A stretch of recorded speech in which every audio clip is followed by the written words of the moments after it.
Hey guys, what's up? This is Coach Johnson Chua and welcome to my YouTube video.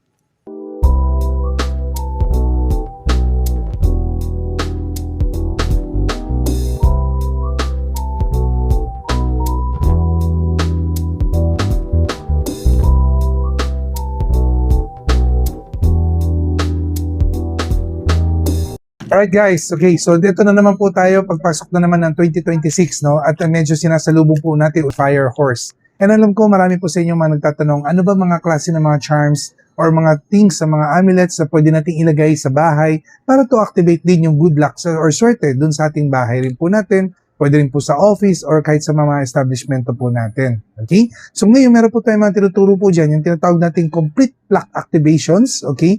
Yung po yung mga consist of different kinds of plucks.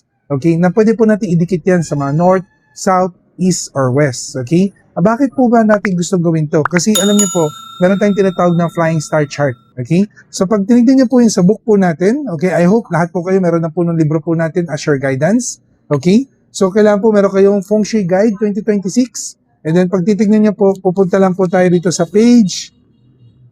Yan, pupunta tayo sa page 90. Yan po yung flying stars po natin. Okay? So, hindi po siya Sudoku, ha? Okay. So, flying stars po, ito po yung nagtuturo po sa atin kung ano ba nangyayari sa bawat direksyon, bawat sector po ng lugar po natin. So, meron mga lucky sector, meron din mga sector na dapat ingatan. Yun ang minsan na nagkakos kung bakit, for example, like, bakit ba parang feel ko laging umiinit ang ulo ko for the year? Bakit ba parang medyo mataas yung tension ko? Baka kasi mamaya, yung sector po ng bahay niya po, kayo po yung nakareside sa number 3. Which is yung po yung west sector itong panahon ng 2026. Okay? So pag sinabi mong sector, kailangan i-apply po natin tong mismong grid na ito sa bahay po natin. Okay? So paano po natin gagawin yun kung kayo po yung merong floor plan? Okay? So hatiin nyo lang po yan sa siyam. Tatayo kayo sa gitna. Then aalamin nyo po kung nasaan yung north, south, east, west nyo po. Although mamaya po, papakita ko po sa inyo mamaya pagpunta po natin sa bahay po namin. Okay? At ginagawa ko po siya sa bawat sector. Ina-explain ko rin po yung bawat plugs, yung bawat purpose po nila, at saka ano mga dapat ingatan sa bawat sector po natin. Pero tandaan nyo lang po, also, having the daily calendar, titignan nyo po kung kailan po maganda mag-install ng Lucky Charm. Okay, so anytime po, pwede nyo pong ikabit yung mga charms po natin, basta kailangan good for installing Lucky Charm po. Okay, so hahanapin nyo lang po yan sa mga date po natin. Yan, tulad po nito, example lang po. Ayan, good activity, installing Lucky Charm. And be sure na wala po siyang conflict animal signs sa bawat family po natin sa bahay. Okay? So, ano ba itong mga complete pluck activation set? So, meron po tayong different kinds of complete pluck activations. Yan. So, meron po yan para for the north. So, example, pag tinignan niyo po yan, no? North sector kasi meron daw siyang 3 killings. Okay? Yan po yung gusto natin bantayan. So, this is a 3 divine pluck. Yan. Paano mo malalaman? Meron naman po tayong mga direction na po dyan. May nakasulat yan kung north, or meron siya kapag dapat nasa main door. Okay, yan. So, isang set na po yan. At least, hindi na po kayo mamomblema. Okay, although kung meron kayo mga certain sector lang po na gusto nyo i-activate, yes, you can buy this naman po na kanya-kanya po or individually. But you can also have the whole set na para, kumbaga, kumpleto na po yung para sa buong establishment po natin. Okay? Pero kung kayo po yung may first floor, may second floor, may third floor, mas maganda po sa kada floor po ninyo, maglalagay rin po kayo ng set. Okay? And to support also the pluck set, meron din tayong tinatawag na small tai chi activations. Kasi mas lalo na po ngayon, kulang po sa metal ang 2026, okay? So gusto lang po natin dagdagan po yung metal element para for curing and also enhancement. So ang support system po nun, meron po tayong mga amulets na pwede pong gamitin sa bawat sector. Okay? So ito po isang set na rin. And then you can also follow po sa bawat nilalagay po namin mga label like north, south, east, or west. Okay? So ngayon po para mas more maintindihan nyo po, gawin nating actual. Okay? Puntahan po natin yung bahay po namin. Okay? At i-guide po kayo ni Coach Johnson Chua dun po sa kanyang bahay. Alright guys, now nandito na po tayo sa bahay po namin. Okay, so checking lang po dun sa mga directions, no? Tinuro ko po kanina. Kailangan alam nyo po yung 9 sectors ng place nyo. Dapat titignan nyo po kung nasa yung north, south, east, and west. So we're talking about the sectors, no? Not only the direction. So now I'm standing here sa center po ng bahay. Okay, then uunahin po natin ilagay is yun para sa center. Meron tayo yung parang pluck set. Okay, for the center, this is the green Tara plaque, okay? Because number 1 star po is nasa center ngayon, so we want to activate victory, success, okay, for smooth sailing. And also para mailayo rin tayo sa mga negativity, conflicts, problems, uncertainty ng para sa itong 2026. So green Tara plaque is more on para for the protection of anti-disaster. And then also, syempre, hindi mawawala ang victory banner ng dala-dala po ng victory horse, okay? Because the number 1 star also represents success. Okay, so paano natin ito kinakabit? Okay, you can just put like a double tape or scotch tape, okay? Yung kagandahan kasi this is a soft plaque version. Meron kasi mga tinatawag na hard plaque, okay? Pero pag hard plaque, paano mo ikakabit? So, kailangan mo pa mag-drill, kailangan mo pa magpako, okay? So, these are the basic version or style version ng soft plaque. Although hindi to ordinary, medyo magandang klaseng pagka-soft plaque. So, ganyan po yung pagkakabit po natin. Yan, if you can see, yan, doon po yung sa old po natin. Yan, no? And then yun po, didikit lang po natin siya dyan. And then naglagay po ako ng parang hook. So dito po yung keychain na to, isasabit po natin doon. Now, puntaan naman po natin yung main door po natin. Okay? So the direction po ng main door is on the east sector. Okay? So ganyan, maglalagay po tayo ng charms on the east and also sa main door natin. Right? Okay, so ngayon, nandito naman po tayo sa main door sector po natin. Okay? So main door po natin, if you can see po, this is the directions. Okay? Meron po tayong mga old plaques din here, okay? And then ngayon po kasi, ang ilalagay po natin dyan sa main door is meron tayong door plaque, okay, na meron pong protector, no? The door protector guardians. And also, the 28 home. Okay? Bakit? Kasi medyo for this 2026, we want to activate more on the protection energy. Mas lalo na mahina po kasi ang too much of fire at mahina ang water and metal. So there's a lot of like conflict problems or obstacles or hindrance. So gusto natin medyo maprotektahan tayo against sa mga negative energies. Okay? So ito po yung kakabit natin here. Pero nagkataon kasi our main door is also the east sector, okay, of our place, no? Or of our house. So magkakabit din po ako sa east and syempre medyo naglulongin po ako for more success and more projects for this year. Okay? Because the number 8 star is on the also on the door natin, okay? Nasa east sector. So the number 8 star enhances more for money luck, wealth luck, okay? Kaya meron tayong 8 horses para for success, prosperity, and also recognition. And then nakakatulong din po dyan ang extra charm natin na wind horse with a pot of gold, okay? So medyo maganda siya para to attract more, okay? Smooth sailing and also more financial and good investment. Okay, so ngayon pag ikakabit po natin yung mga plaques, okay, pwede po natin sila ikabit sa may part ng hamba, ng pinto, okay? Then also, para pwede po natin, mga chains naman po, pwede po natin sila ihang like this one. Okay? So ngayon, puntahan naman po natin yung west sector po ng bahay namin, which is all party, yun po yung balcony area po namin. Right? Alright guys, nandito naman po tayo ngayon sa west corner ng aking bahay. Okay, the west sector ko is the balcony sector. Okay, so this is also my secondary door or the secondary main door kung saan nakakakuha tayo ng mas malakas din na energy. Especially for people like me na nakatira po sa like condo or apartment na or high-rise building, no? So gusto natin makuha rin yung energy from the external kaya medyo may konting ingay. Okay, so ngayon po, ang gusto natin i-boost dito is the protection because west sector is the quarrelsome star. Quarrelsome star not only causing like conflict problems or arguments, minsan nagkakosing to ng mga tension problem and even though pati sa health po natin pagdating sa emotion. Kaya gusto natin yung support, okay? Especially from the protection of the Vajrapani, okay? Kaya ito po yung plaque po natin, sa Vajrapani plaque. Nakakatulong siya para i-ward off mga people with negative intent na nagkakos po ng mga arguments and conflict. Habang meron din po tayo, ito, this one, the City Garba staff and the City Garba fireball. City Garba staff and City Garba fireball, nakakatulong naman siya para for appeasing, compassion. This is the special amulet ni City Garba, okay, or Disang Pusa kung tawagin. Okay, siya po yung medyo nagtutulong ng compassion, inilalayo tayo sa mga disasters and problems, and partly pang ward off po ng mga case problem, legal problems, or even though mga disagreement or arguments. Okay? So ngayon pagkakabit po natin siya, yan, pwede po natin idikit yan dito sa plaque, here. Okay, medyo dikit natin siya sa medyo steel area. Okay, hindi masyado gumagalaw. And then this one, pwede po natin siya ihang. Alright? So guys, puntahan naman natin ngayon yung north sector po kung nasaan yung art gallery po ng bahay po namin. Okay, nandito naman tayo ngayon sa north sector, no? North sector naman po because this year po medyo iniingatan din po natin ng north Although may mga good stars, okay, pero meron din mga negative stars na kailangan bantayan. So first is the number 6 star. The number 6 star is a good star siya in terms of power and authority. This is also a star of mentor or good support.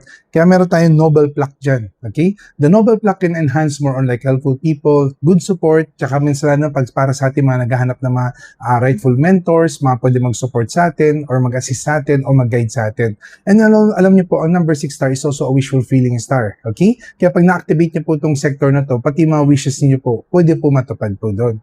Although yung alam po, North Sector, meron din po siyang 3 killings, okay? Kaya tandaan niyo po kung nagsusunod kayo sa mga libro po namin, iniiwasan po natin may mga like digging, banging, drilling sa area po, at bawal tayo nag-iingay, okay? Doon po sa North Sector. North Sector po is meron kasing 3 killings na nag-enhance po ng 3 klaseng negative. Meron siya for like sa mga money losses, conflict problems, and also mga relationship problems, okay? And then also nakaka-cause din siya minsan pati mga mishaps or accidents. Kaya kailangan po natin ng 3 killings dyan, pati yung 3 divine guardian, okay?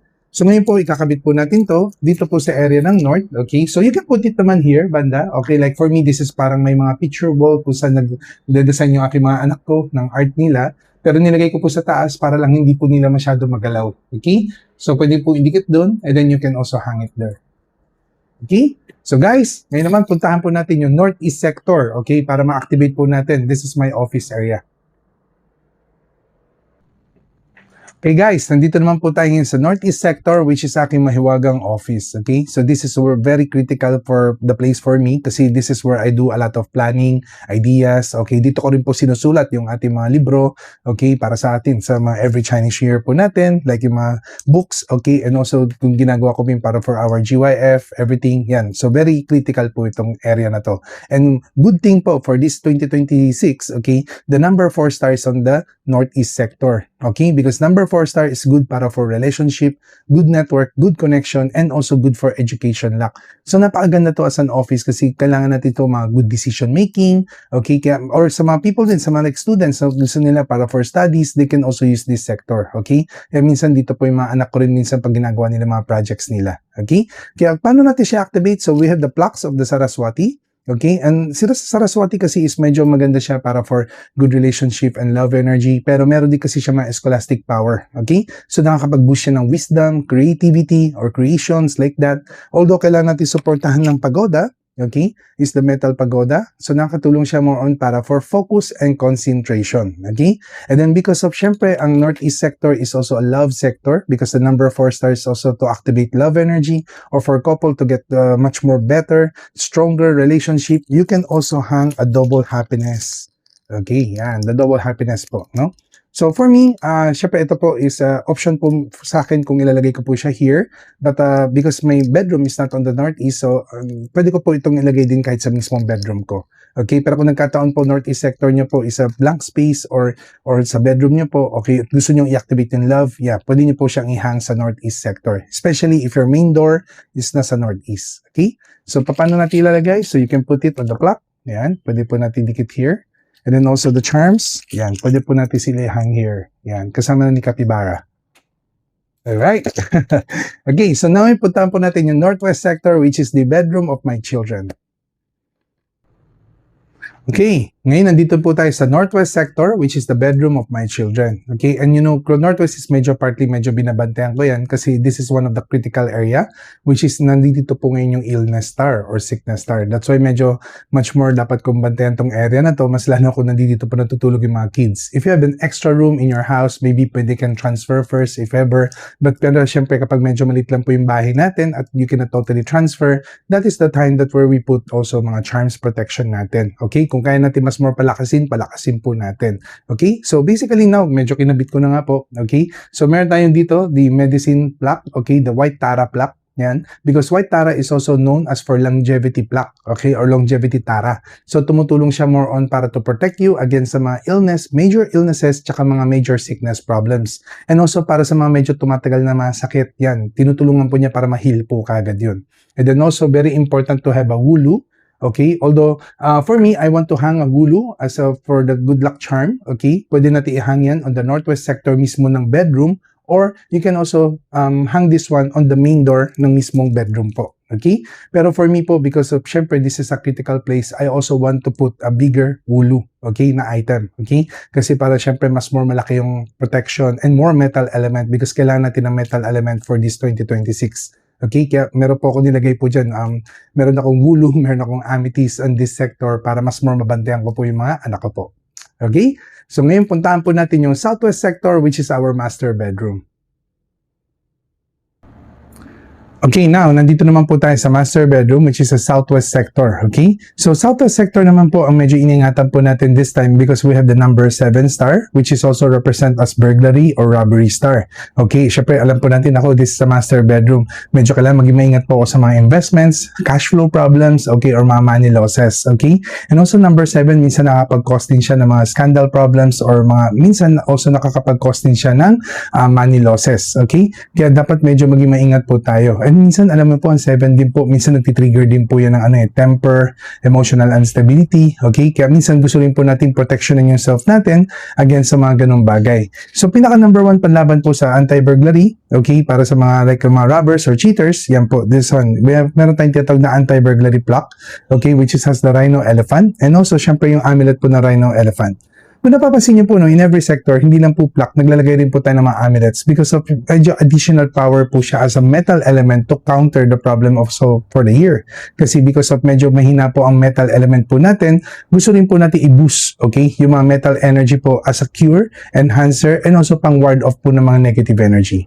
Okay? So ngayon kakabit po natin to sa southwest sector. Okay? So this is the southwest sector po ng mismong southwest direction po ng mismong southwest sector po ng room din namin. Okay? Or kung wala naman po kayong mapapaglagyan sa southwest sector, pwede niyo po itong ilagay sa mismong door po, ng main door ng bedroom niyo po. No? Pwede niyo po itong ilagay sa main door at saka pwede niyo po ito i-hang. Okay? So ngayon po punta naman po natin yung south sector which is our kitchen. Okay, nandito naman po tayo ngayon sa south sector, okay, ng bahay po namin. So this is the kitchen area, okay, or the kitchen sector. Sorry po, may niluluto lang po, so hindi na po ako papasok sa loob, okay? Okay, so basically naman, when I put my protection naman po, I put it on the door side po ng mismong kitchen po namin, okay? Para to for the protection side. So may mga nilalagay po tayo number 1 dyan because the, you know, south sector is the Tai Sui sector din po ng taon because the south is the energy of the horse. So this is where the Tai Sui also reside. Kaya napaka-importante po to put the Tai Sui, okay? The Tai Sui plaque, okay? And also, partly, you can also hang a Tai Sui amulet.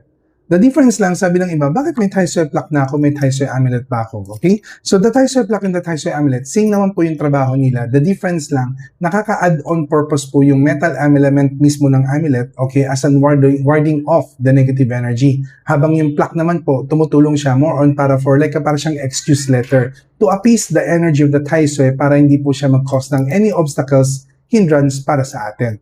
And also, no, south sector kasi nandito rin where the 5 yellow star resides. And you know, 5 yellow star is a misfortune star or disaster star.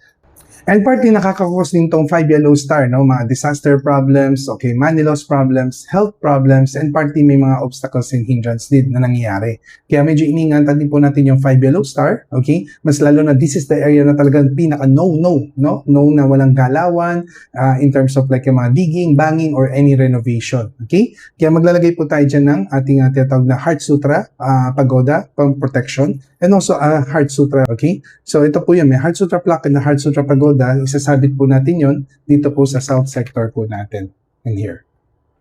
Okay? So ngayon puntahan po natin yung last sector po ng bahay po namin nasa southeast sector which is one of the best and importanting area, okay, para to activate the good luck energy for this 2026. Okay, ngayon naman nandito po tayo sa southeast sector. Okay, this is a partly my dining area. Okay, dito po sa sector po ng bahay namin. Okay, this is also where the most important part, no? Na dito kasi kami lahat nag-gather. Ito po yung area kung saan nag-meeting din kami or nagpaplano. Masana pagkasama ko yung mga kids at saka yung wife ko. Okay, yan yung special na may hawak ng aking phone. Okay, so this is a sector, the number 1 star. Okay, at nakaka-connect. Okay, because the number 1 star is on the center at ang pinaka-kinokonektahan niya is the number 9 star, which is itong period 9, ito yung pinaka-lucky na sector, okay, na hinahabol po natin. This is yung tinatawag nating 9 is the new 8, okay, or the wealth star energy, the prosperity star, and expanding star. And that yung 9 also connects din ng number 1 on the center, it also produces a sum of 10. Okay? Kaya napaka-importante itong sector na to na ma-activate nyo kasi hindi dito nakasalalay yung success po natin for 2026. Okay? Kaya ito po, meron tayong hinanda dyan. Okay? The 9 koi fish and also partly also the combination of the abacus. Okay? Kasi because of not only for the success, gusto rin natin also para for prosperity and good luck po natin. Okay? Although minsan po sa inyo po, baka makakita po kayo, bakit minsan yung amulets nyo po is also ibang set din po. Okay? Sometimes kasi we also base it on based on your animal sign din. Pero ito po yung mga basic na ginagamit po natin, okay, for the plucks, para for everyone, and also yung set charms po natin na pwede gamitin. So dito po natin siya sa area na ito ikakabit. Yan. And then ito po, pwede po natin isabit po here. Okay? Tandaan nyo lang po, make also the southeast sector na maging malinis, maayos, at huwag po masyado maraming kalat para mas tuloy-tuloy yung swerte natin pagdating po ng 2026. Okay? So, balik sa store. Okay guys, yan. So ngayon at least natutunan nyo na po kung paano gamitin ang complete plaque activation and also the Tai Chi activation po natin, okay? So small Tai Chi. So at least ngayon po nalaman nyo po yung quick video tutorial, no? At least may guidelines kayo sa bawat sector po natin at i-apply nyo lang po ito sa inyong bahay, office, or kahit sa mga establishment na gusto nyo pong palakasin yung energy at maproteksyonan sa mga negative, okay? So kung gusto nyo po mas marami po matutunan, mga different tutorial, especially para doon sa mga libro po natin, okay, at least alamin nyo lang po, tingnan nyo lang po sa YouTube natin yung mga guidelines, okay? And also, yung power bracelet po natin, nakalabas na rin po yan, tsaka yung pouch protection, tingnan nyo lang po sa ibang video tutorial po natin, okay? So, thank you guys. I hope marami kayong natutunan on this video. Okay, follow me lang po, okay? Like and share this video, and also subscribe to our YouTube channel, Coach Johnson Chua. And also, follow lang po sa Facebook and Instagram, Feng Shui Sunrise by Coach Johnson Chua. Okay, so guys, see you again in our next video.